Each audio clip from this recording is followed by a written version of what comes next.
саламатсыздарма?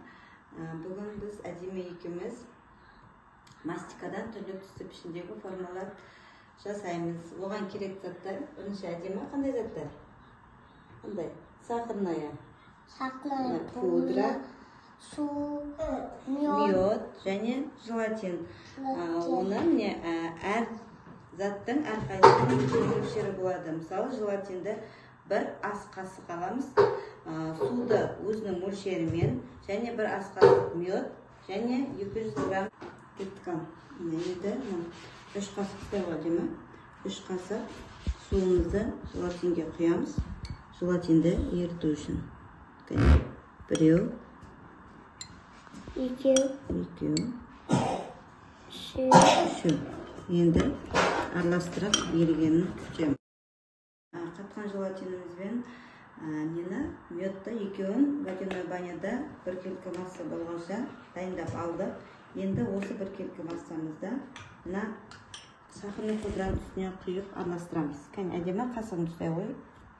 Мен құям, сен араластырып тұр, е? Ал, 1, 2, 3, араластыра қой, араластыр.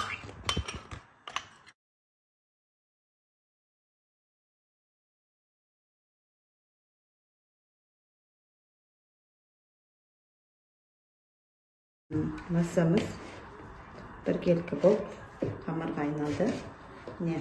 Енді осы дайын болған мастикамызда 1 сағат 40 минут ауа өтпейтінге өтіп байлап тоңазытқышқа саламыз.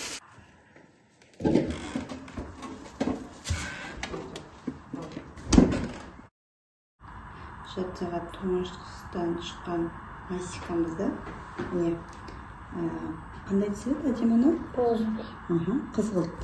Қызғылт және ақ түсті етіп, өзі дайын ақ түс, және мынаған кондитерлік түрлік түсті, яғни қызыл түсті краска пайдалану арқылы түсін өзгертіп, енді осы 2 түсті мастикадан гүл және тағы да басқа пішіндер жасаймыз. Бізбен бірге болыңыздар.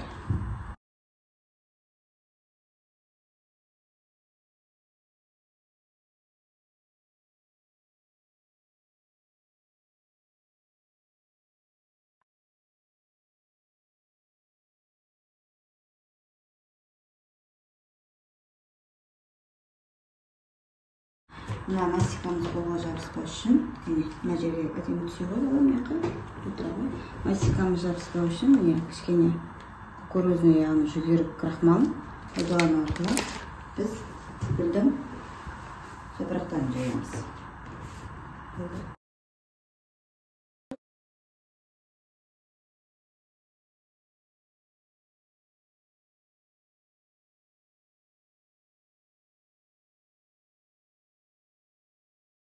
Гүліміздің несі шықты, фасоны енді осыны жапырақтарын ашып, әдемі шабу жаймен қолына.